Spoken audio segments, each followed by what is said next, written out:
Auction house Christie's recently opened its new Asia-Pacific headquarters in Hong Kong with a sale that included masterpieces by Claude, Monet and Vincent van Gogh. But both men's paintings sold at the lower end of their estimates, continuing what's on the whole been a poor year for the high-end art world. But as Stuart Smith reports, away from the top-tier artworks, auction houses are finding new ways to keep paddling on. 250 currently. 250. At the top end of the auction house industry, it's the big sales that matter. Sales above £1 million or $1.3 million may only account for around 5% of lots sold. But at the largest auction houses, they make up more than 70% of value. So when the most expensive art stops selling, revenue can fall significantly.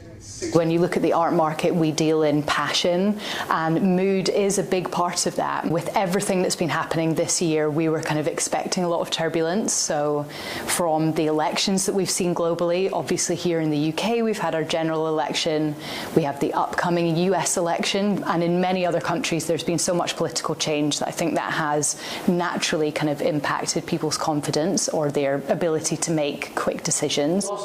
Those selling the rarest and most valuable lots only have one chance at the auction to get the best price. So if they can wait 6 months when conditions might be better, many of them do.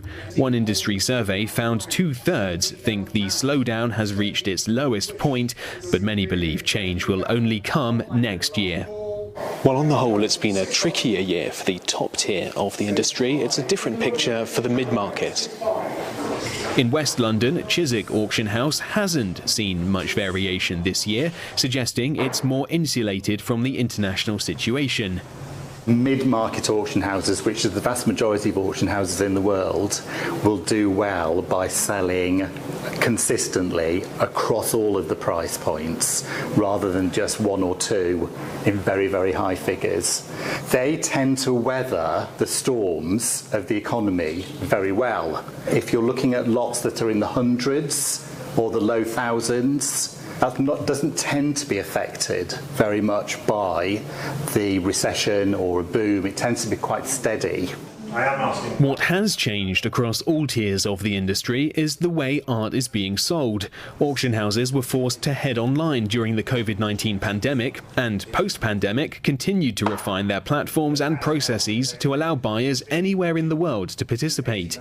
At Bonhams, nearly 90% of lots sold go to bidders online. There is also a shift in what's being bought, with millennial and Gen Z collectors having an increasing impact on the market.